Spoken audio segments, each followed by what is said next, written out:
Hey, folks, welcome back to the podcast. This is your host, Ryan Kennedy, and today's episode is with Jamie Gruber, who one of my patients connected me with about a month ago.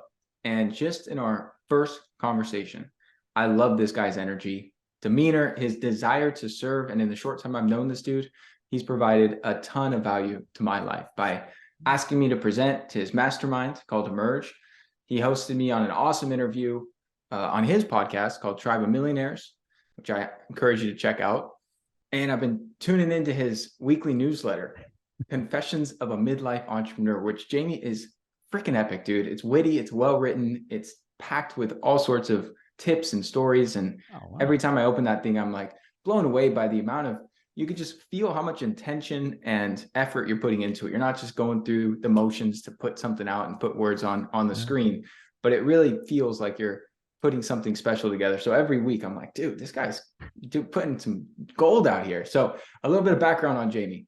He's got over 20 years of coaching experience. He's a multifamily real estate investor. He creates these epic masterminds, Emerge and Ascend, which help people become millionaires and find freedom and fulfillment in their lives. So Jamie, welcome to the show, brother. Oh man. Wow. That was an intro. Thank you, man. Great to see you again. Likewise, man. So let's start with your backstory. I know first time we chatted, within like 5 minutes, you were giving me the whole spiel. And I was like, I like this dude. And so you left your cushy, high-paying W-2 job. You jumped into the world of entrepreneurship, even though you had a family, you had kids, and you did it anyway. So tell people listening in about that trajectory. Yeah, I followed the path most of us follow, right? And the one thing I didn't do was graduate college because I hated it. But other than that, I found a corporate gig as a claims adjuster. I always make the joke that I wanted to be a radio broadcaster at 16. So naturally at 21, I became an insurance adjuster. And from that point forward, it was sort of, I think what we all do is like, wow, okay, I'm pretty good at this. It's good enough. Never what I planned to do, but it's good enough. My dream, I guess it died. I had to grow up, all of that stuff. And I just started to pursue the path of making the most money possible out of this career. I saw that pathway. It was enjoyable enough. I had, good people that I worked with. It was good culture with the company, all of that. I just gave myself all of those, like, yeah, this is nice. This is nice, as opposed to listening to what I knew that was there, this inner voice in me saying, but it's not you. It's still not you. As I went step by step up from claims adjuster to manager in New York, to a higher level manager in Boston, and then eventually to an executive position in Michigan. And that was in total 21 years before I finally decided to exit. But yeah, that path showed me that, I want to be more aligned with my authenticity as I go forward into the second half of my life, and not just settle for what gives me the result. The entrepreneurs I got to know as I started to transition from, employed to entrepreneurship, they did not chase the outcome. They chased the process. And so for me, I'm still learning how to do it because I spent a lot of years chasing the outcome, but I'm getting better and better at chasing the process and enjoying the day-to-day of what entrepreneurship is. And the outcomes are just kind of coming and happening. It's pretty incredible what's going on, but that's my general overall story. I can fill in blanks. I can give more tactical stuff, exactly the story of how that came to be, but I want to leave you space. So that's the Cliff Notes version. Yeah, I love it. And so what do you think holds people back from making that transition? Because you talk to a lot of people who are working towards getting out of their W-2, pursuing something that's more fulfilling, that they're passionate about, that they actually want to be doing. And unlike you, there's a lot of people that aren't making tons of money.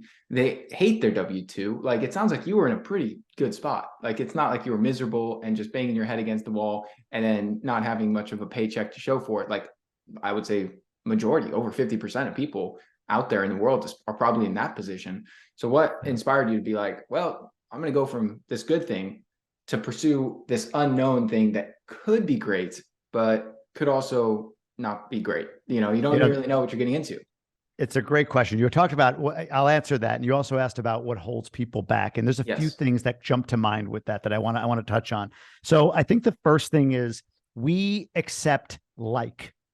We accept like, and it's something that kind of blows my mind now with the benefit of sort of hindsight, or talking to people that were exactly where I was 3-4 years ago, just sort of getting this epiphany of like, I'm tired of this, but what do I do? For me, I was making 400 grand a year. I had equity. I was, top 200-300 guy in a 50,000 person company. It wasn't insignificant. And there was a path there for me. I could have easily rode that out till I was 60, 65. And, I would have been very, very secure financially if I had done that. But we accept like. What I hear from people when I talk to them about, what is it about your job? Or especially when I start to push and challenge a bit, somebody who's sort of indicating, because they follow my stuff or they're talking to me, that they want to quit their job. But when I say, well, why don't you? They become very defensive and they use the phrase, well, I like what I do. It's not like I don't like what I do. Like, I like what I do. My question for them always is, well, I start with this. Okay, you spend 40, 50 hours a week at work, at least. Okay, cool. How much time you spend with your wife and kids? Yeah, another 30, 40 hours. Okay. And then with yourself, well, the rest of the time. Okay. So there's your wife and kids, or husband and kids, there's your job, and there's you. Those are the three things you spend the most time on. Most of your life is spent there. Would you accept liking your wife and kids? And like, no, I love my wife and kids. Okay. Would you accept liking you? You're not bad. No. I want to love me. Okay. Well, then why do you accept the majority of the time that you spend outside of your wife, kids, and you, and sleeping maybe, why would you accept like, right? Like, I want to love what I do. And that's something that we just don't allow ourselves to do. So that's, to me, the first thing is we get comfortable with like, number one. Number two is our identity gets tied up, man. And especially depending on the specialty, like you're in the medical profession. I talk to doctors, lawyers, people like that spend years and years in education, and then they got to go through the bar or residency or whatever. And it's like, now maybe 7-8 years into a non-residency career as a doctor, you're 40 years old and you're thinking, I don't want to do this anymore, but I've dedicated most of my adult life to educating myself with this. That identity is really, really hard to shift. And honestly, the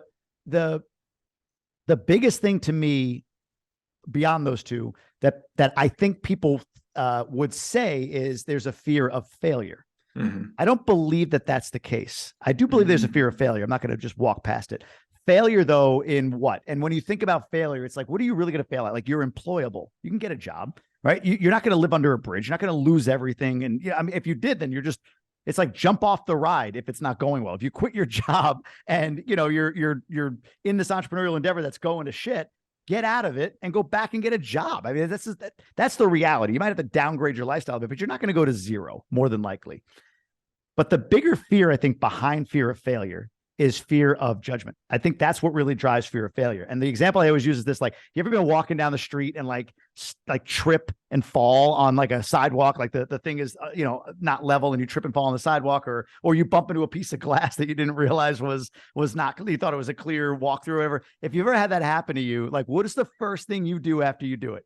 You look around, right? Like, oh, and if somebody saw you, you're like, you do that, like, oh, I know how stupid that was. No, that's good. I want you to know that I know that didn't look very good.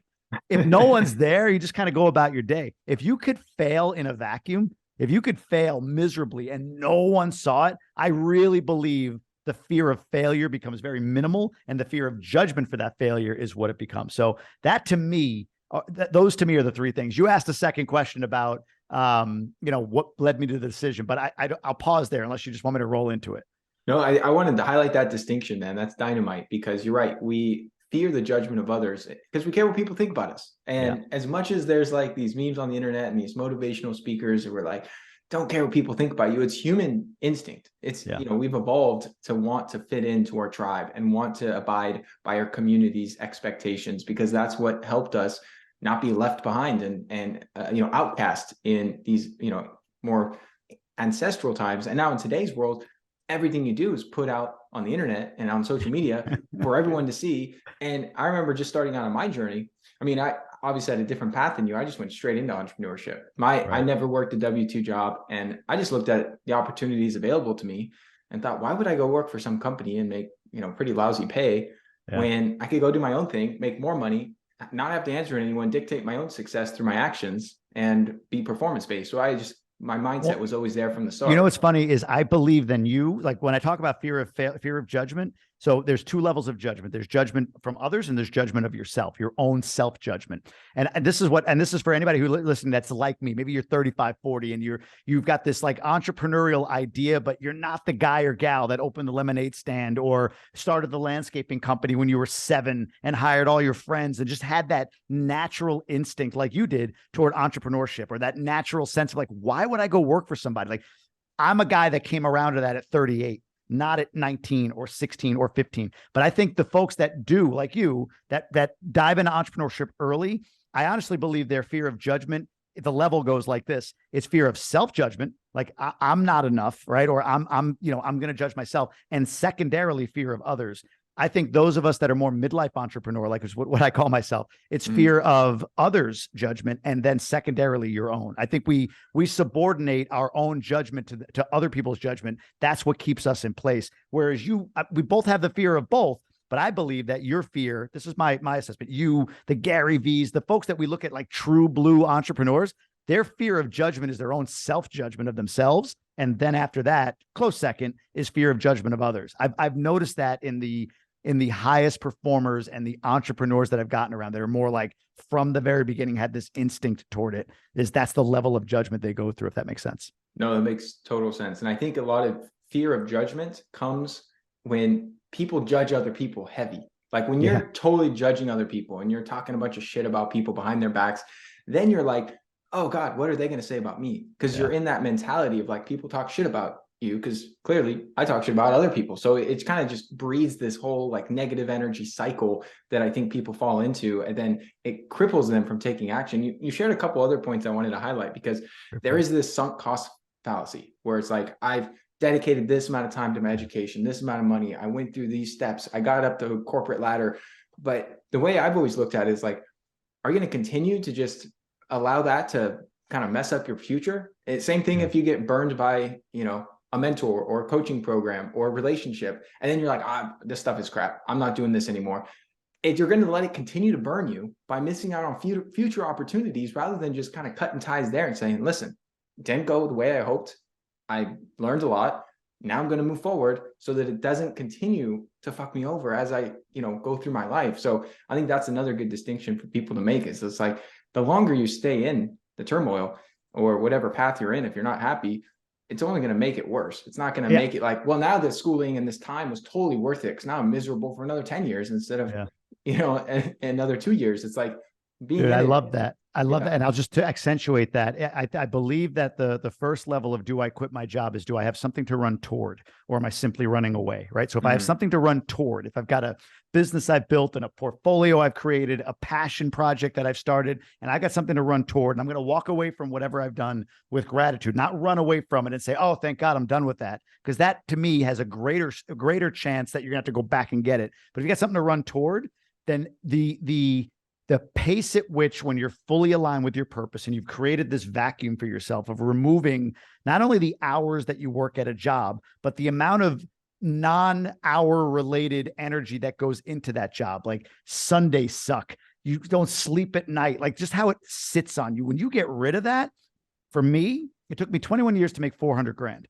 In my first year out, I guess in my second year out, it was 700 grand, like 21 years to make 400, 21. And then within 2 years, 700 in insurance claims. And over here, it's like mastermind course creator, kind of an influencer sort of, you know what I mean? Like when you align with something that you're running toward, your point, that, what did you call it? The sunk cost fallacy. That's a great phrase. That's exactly right. That's a great way of putting it. I'm gonna have to steal that. I love that. That's a great point. I didn't make it up, but yeah, feel free to use it.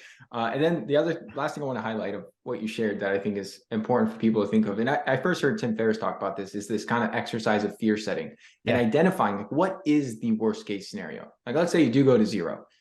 You're probably not gonna be on the street. You probably have some family or some friends you could stay with if things really hit the fan. And like, yeah, you have to downgrade your lifestyle. You may not go out to fancy restaurants. How's that going to materially affect your life? And really jotting all these scenarios down and realizing that the worst case scenario is probably not as bad as you think it is, and you make it up in your head to be. It's probably like, you're going to be fine. And like you said, you're just going to find another job and be right back where you are now. So what you're doing now is kind of like the worst case scenario, because when you pencil it all out, it's like, you're going to find yourself right back here if things go to shit and fail.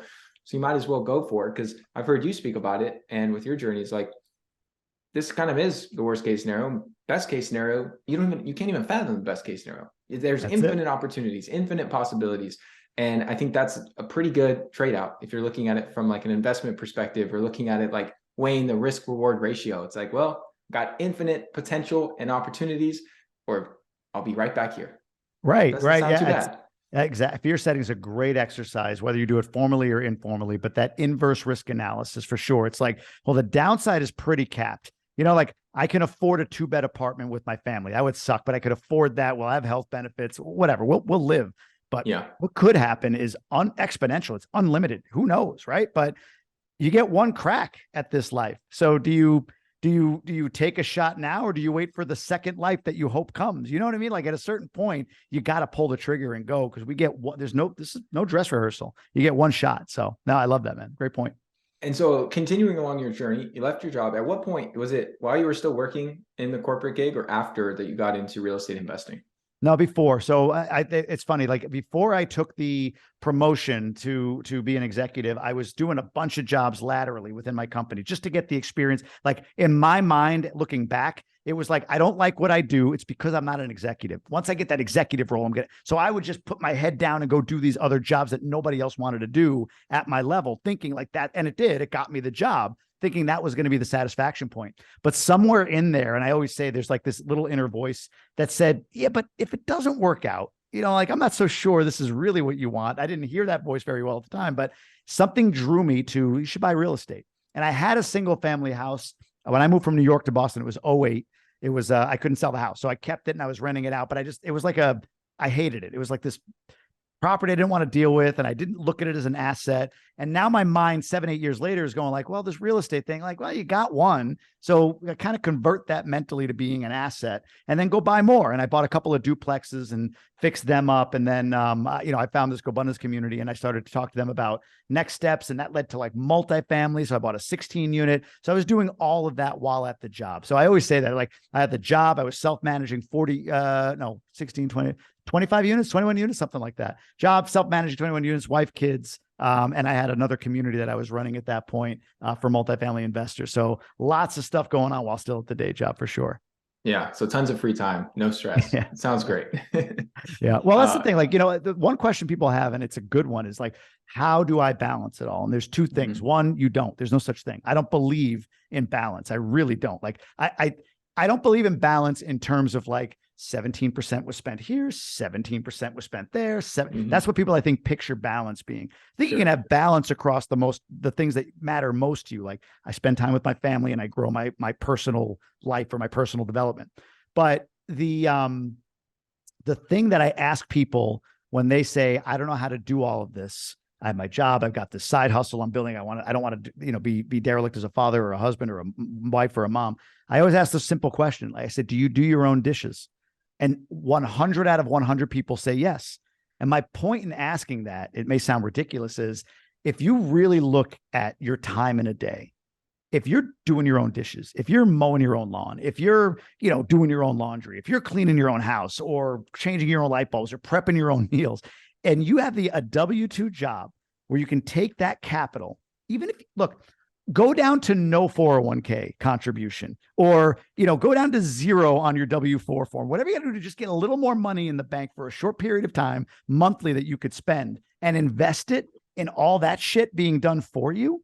You would be amazed at how much time is freed up and allows you to be on dollar productive activity tasks. And when you do that, I think this, that's when you're starting to act like an entrepreneur, because you're starting to offload the stuff that doesn't move the needle. And you're starting to go into the stuff that you have genius in and you have passion for and you're driven toward, right? Your family, your business. And for right now, that job that makes the money for you to be able to provide for that family and build that business. So I think, people have to get out of their own way in that regard. And because it's tough when you have a job to do all of it. But if you're doing your own dishes, as an example, hire somebody. I know it's costly, but hire somebody to do that stuff. Use the W-2 for that. You can go back and do it later when you quit, but I guarantee you won't have to if you do that right.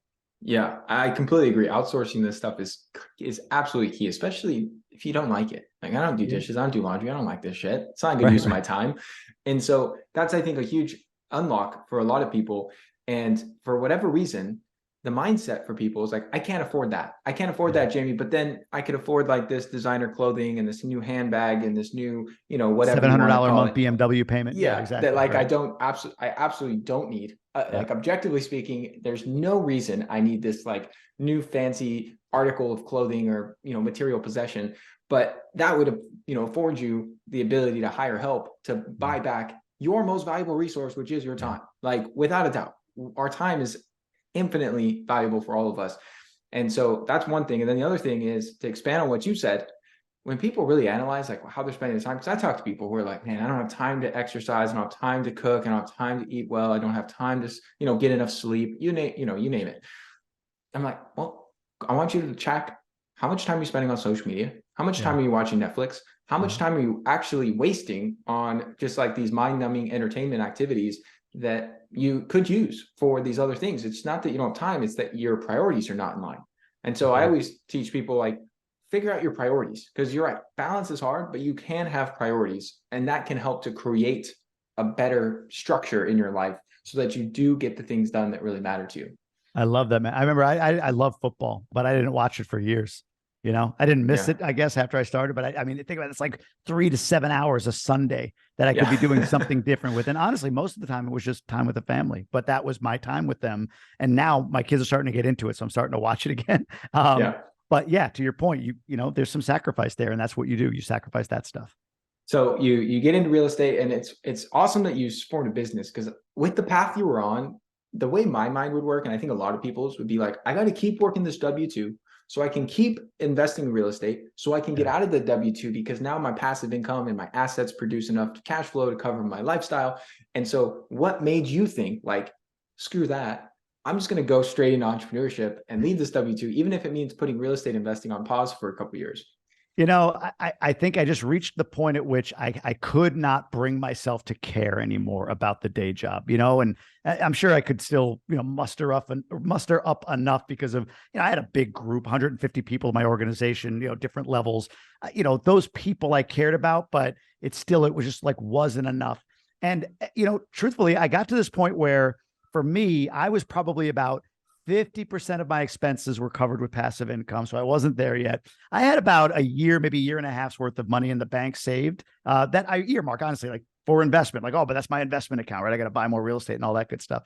Yeah. But I ran out of patience. And the thing that happened to me when I ran out of patience, the way I ran out of patience was I stopped asking the question or stopped lamenting the idea of like, God, I'm, whatever I was at 41, 42, thinking like, man, if only I could go back to that stupid 22-year-old that I was. Like, I felt I had to get the job and be responsible. If like a 22-year-old today says to me, I'm struggling with what to do next, I would say to them, as probably you would, like, just go do anything. Like, you want to be a stand-up comic, move to LA and try it. If it doesn't work in 3 months, like, move to Dubai and be a bouncer at a club. Like, who cares? You're 22. You've got so much time ahead of you. Like, you wish you could just go back and shake that kid, right? And like, you don't need to be so serious at this age. Like, we're conditioned like we need to be. I stopped doing that.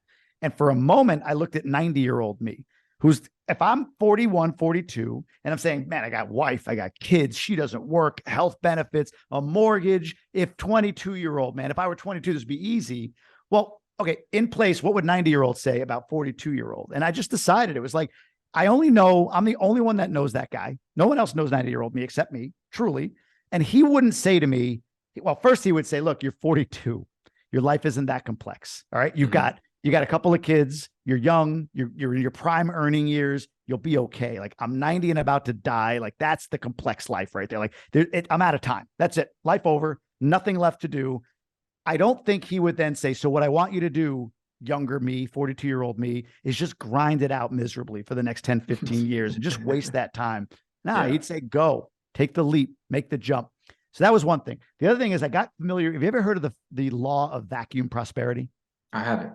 I love this law. Bob Proctor, not mine. So use it as well. Steal this. If you Google Bob Proctor law of vacuum prosperity, he does like a 3-minute video, late Bob Proctor. And the idea is very simple. In order for you to have what you want, you need to remove that which you have, right? So it works in any way. If you want that person in a relationship, you probably need to end the relationship that you're in most cases, in order to have that person.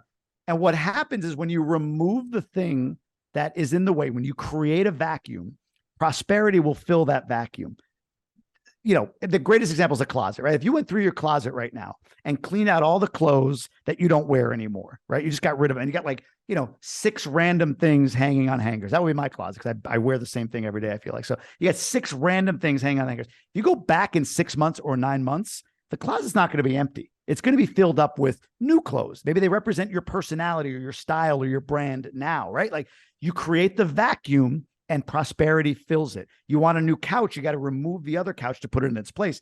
I got to this point where it's like I'm spending time on the job, and yes, I'm getting more money from it, and I'm spending time on all this other stuff. I can't continue on the pace of doing both and still be happy and balance with my family and all that good stuff. So either I just take all this stuff I built from ground up and say, fuck it, never mind, back to the job, which I felt sick about even the thought of that. Or I remove the job and create that vacuum for this prosperity to fill it up. And I don't know about you, man, but most people I talk to that have quit, actually every one of them that have quit their job, they're surprised by one of 2 things. I can't remember the second one right now, but I know it's 2 things. I've said this before. One of them is, I know what they are. The 2 things. One of them is, I can't believe how busy I am. I left the 40, 50 hour a week job, but I feel busier than ever. It's like, that's the vacuum law, not theory, law of prosperity at work. And second is, I can't believe the amount of opportunities that are coming at me. When you get rid of the thing that you've told the universe is not your thing anymore, and you step into what you've told the universe you do want, well, guess what's going to happen? The universe is going to start throwing stuff at you and throwing the things in front of you that you truly want. So yeah, man, I got to a breaking point for me where I'm 42. I'm not getting any younger. 90-year-old me, I know what he would tell me. And I got to create this vacuum and see what it does. And I mean, so far, so good. Yeah. Talk to me in a year. I hope it continues to go up. No, you're crushing it, dude. And I think that's one of the things you mentioned. I think that's one of the more powerful thought exercises anyone could do. Just put yourself in your 80 or 90-year-old shoes. And when you're 90 years old, like what's really going to matter to you? Because as we're going through our day to day, we have these little micro stressors and things that get under our skin and things that we're worried about, that are ruminating about. We're going to look back and be like, I can't believe I made such a big deal out of that. And, being 90, you'd be like, I'd kill to have those problems again. I would kill to be young and pain-free and my joints don't ache and my body works great and I'm having great sex. And like, you're going to think about all the problems that you have in this day and time, in this moment in time, when you're 90, and be like, what I would give all of my money, all of anything to be right back in those problems in that situation. And I think that's just such a great frame of reference anytime someone's going through a turbulent time in their life or a transition and trying to decide what path that they want to take. It's like, are you going to regret staying where you are? Are you going to regret going for it and seeing what you can really make of your life? And I think almost everyone, when you put it like that, is going to choose the latter. Well, and a very quick equation that I use with people sometimes, like, so I'm 44, 42 at the time. And, all right, let's just say I've got 20 years of this like peak vitality left, right? Maybe it's more. I hope it's more. I'm going to, learn from you, obviously, and extend that as much as I possibly can. But, 62 around there, I'll probably slow down a little bit, I'm assuming. So I got 20 years. That's what, 240 months, right? If I give 2 years to the job that I don't really care that much about, that's 10% of my remaining vitality that I'm giving to something I don't like that much. That doesn't sound like much, but if I flip it and somebody's worth $1 million, they have $1 million in net worth, and I say, hey, give $100,000 to, like, I don't know, that charity over there. Like, well, what do they do? I don't know, but they're a charity, so just give it to them. You don't really like it or care about it that much, but still give 10% of all that you have to that charity that you're not passionate about, that you kind of like. That's okay. Do that. People would be like, no, I would never do that. But you're willing to do it with the resource that you would even agree. Most people would say, oh, time is my most valuable resource. Okay, well, you'll give that away for the next 2 years, but you won't give away your second most valuable resource at the same percentage. It's just those exercises really start to unlock for you the logical argument for why, if you've got something to run toward, you need to make that move as soon as you possibly can, not when it's like, okay, it's all perfect and now I can try to it'll never be perfect. You just got to make the move. Yeah. So at what point were you like, all right, dude, I'm getting after it. Dominican Republic is my spot because there's a lot of beautiful islands in the Caribbean, Jamie. Yeah. And I know you moved there and you talk a lot about what it's like to live there. And I think you mentioned to me yesterday when we were chatting that you used to live somewhere, I forgot where you said, but it was cold and wet and you barely Michigan. saw the sun. Michigan. Yeah. Yes. So I think anywhere you move near the equator is going to be an upgrade for Michigan, but why not Florida? Why not, somewhere that's a little bit more, I don't know, within the United States, sort of. The first thing you got to have if you're going to leave a job or make a big move or step into something like that, where you're going to make a major, major change in your life, is you got to have something to run toward. Like I don't mean run toward, I just said that, but you have to have an anchor, something that you've created for yourself that just inspires the hell out of you. Not a business, not a career path, but like a vision that just compels you forward. My vision that I wrote down was I want to travel 3 months with my family to anywhere we want at any time. 3 months plus, three or more months. I wanted to travel with my family. Years ago, I wrote that down. And then I kept that front of mind. So I needed clarity. That's my clarity. I created my vision. So once I went through, I got some accountability around this. I was pushed toward it and everything else. It was sort of like, all right, well, I'm at this point now where I've left the job. My businesses, not even like overly intentionally, but subconsciously, because I had this vision of being able to go anywhere when I want. My businesses were all built on the idea that I could do it from anywhere. So none of my businesses anchored me into Michigan or any one location for that matter. And then thirdly, my wife is from here, and we spent a month down here in January of last year. And while here, we're watching my sons play with what would be their cousins. Like, she still has a lot of family. She immigrated when she was younger, but still has a ton of extended family here.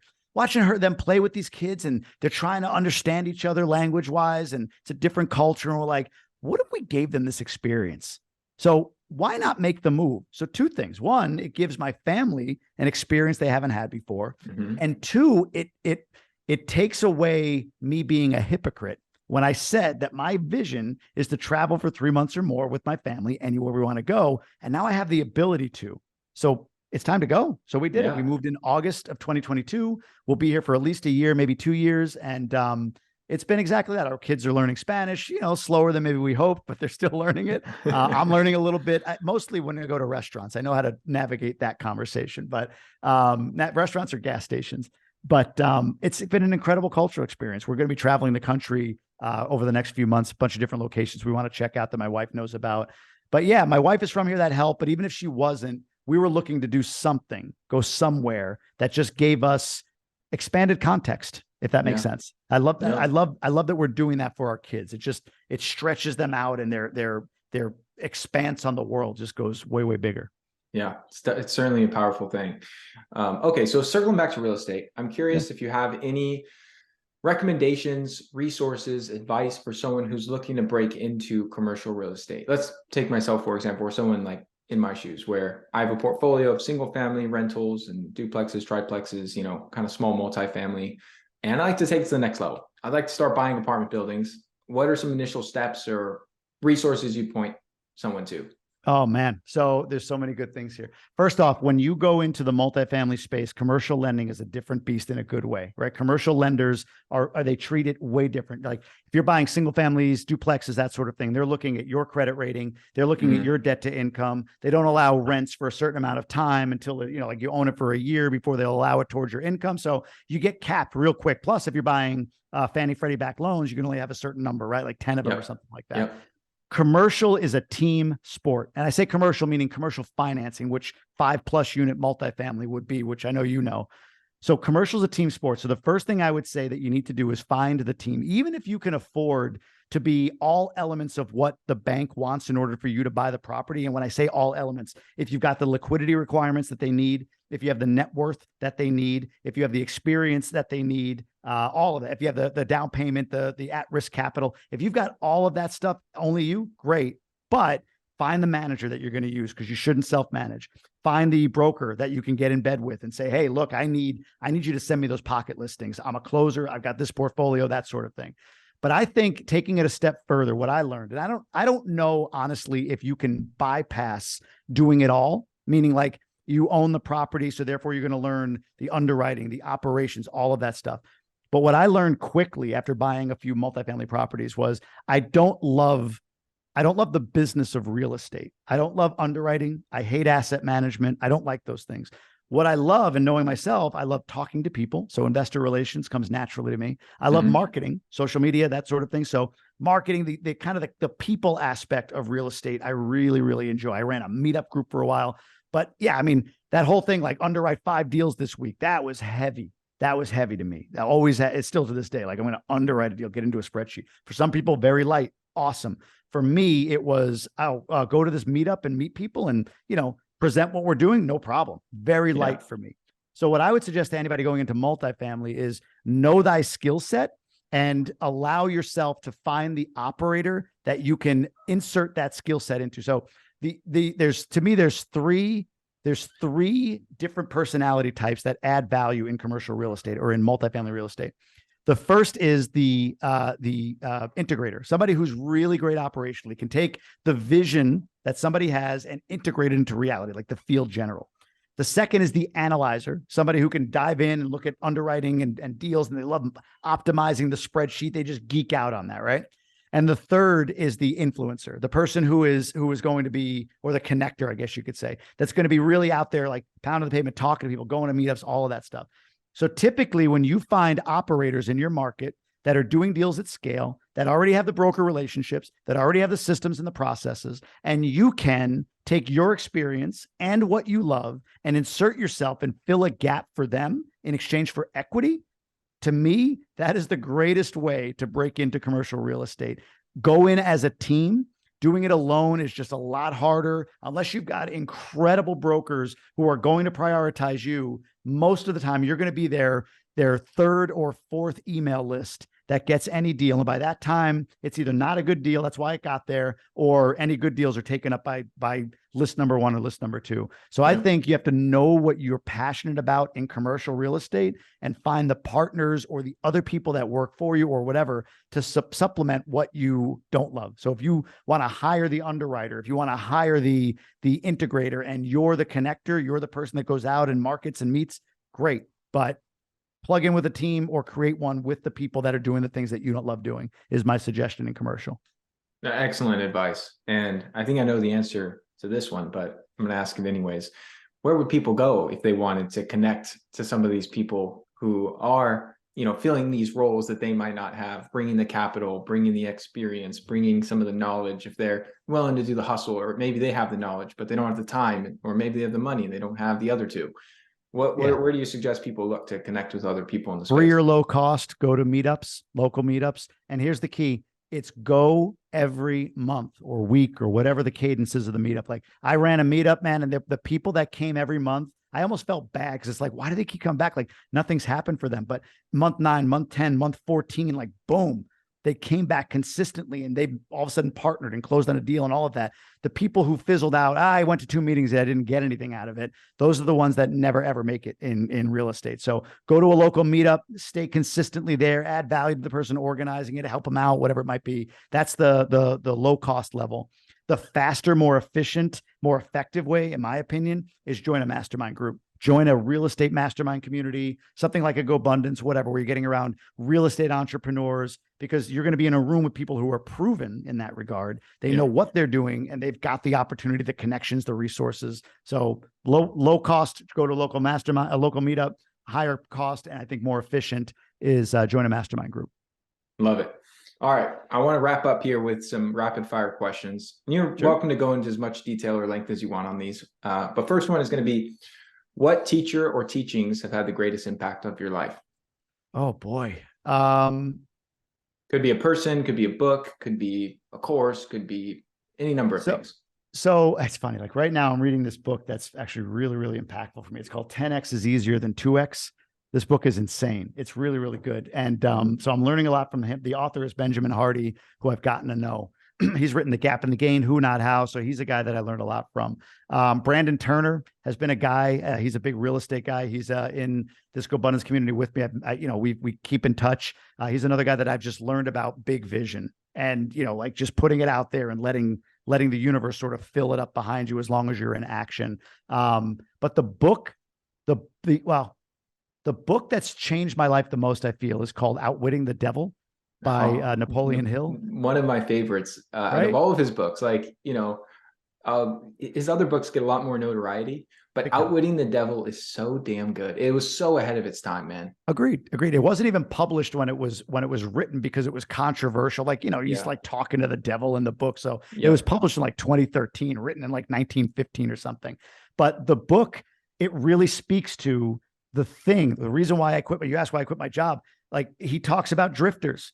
What's the devil's true evil, right? It's not, burn in hell because you stepped out on your wife or husband. I mean, but it's more the devil convinces you to drift through life. And that book just got me like, oh my God, that's so true. Whatever you want to call the devil, or just the way people act. You don't have to be spiritual or religious about this, but the idea was that the true evil in life is when people just drift and they don't allow themselves to lean into what they're most suited for, what they're truly intended for. So when you asked the question, I was thinking of some different individuals, but that book transformed my life.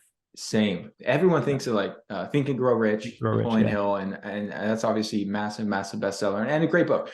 But when I listened to the audiobook of Outwitting the Devil, it was maybe back in like 2020. It's not that long ago, but it just hit home, man. I was like, this is genius. And every single word in there is it just totally resonated with me. I've listened to it multiple times since then. It's like on repeat every 6 months or so. I listen to that because it's super short. Like, you can listen to the audiobook in a couple hours or read through it in a few hours. And it's the way that he writes it, the frame, the teachings, the information, the everything, just the psychology and the concepts that he talks about is just like, I cannot believe this guy wrote this in like, what, the early 1900s, or I don't know when it was written exactly. But it was 1920 or something. Yeah, it was like 100 years ago. And he's talking about things that just stand so true today, like in our current society, with even the shift that we've seen in the last 100 years with our school system and a bunch of other, sectors in our society. It still was just like spot freaking on. I was like, this guy's the man. So Outwitting the Devil, if you have yet to listen to that, you have to, anyone listening into this podcast.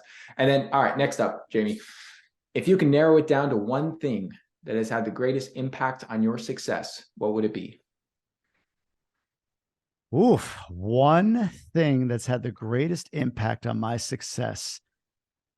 I would say getting comfortable stepping into the unknown.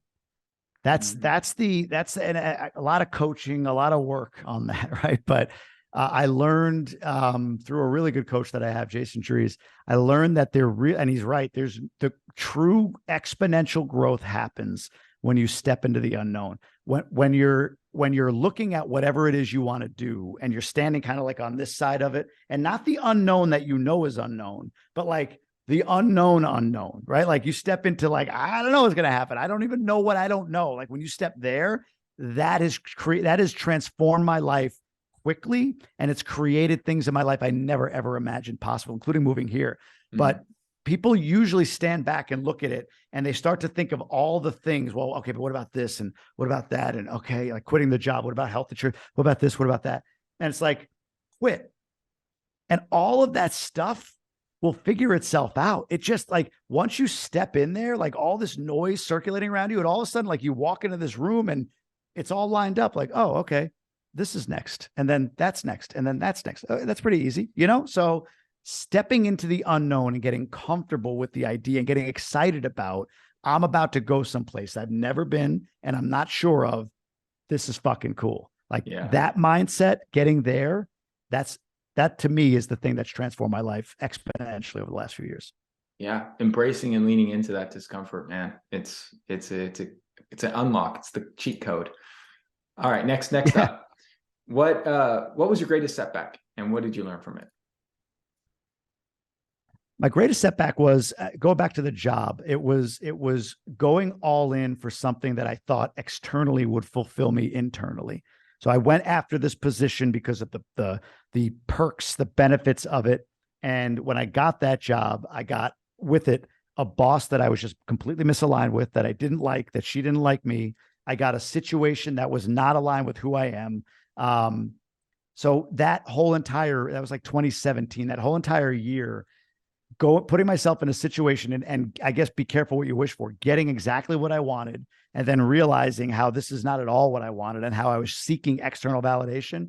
that was a huge, huge setback for me. I was not present for my family. I was not a great dad at that point. I was a terrible husband. I was like Adam Sandler in Click when he's fast forwarding through, but he's still there and just sort of a shell of himself. Like Yep. I was that guy for a year. I was miserable. I had this epic battle between my ego, which had won every time. Ego wants the job. Ego wants the equity. Ego wants the position. And my authentic self finally in that year said, all right, it's my turn. It's my turn to drive the ship here. And the ego doesn't go away easily. So those two just started going at it. And that was a really, really taxing year for me, 2017 especially. So biggest setback was chasing the result, chasing the external validation of what the result would give me.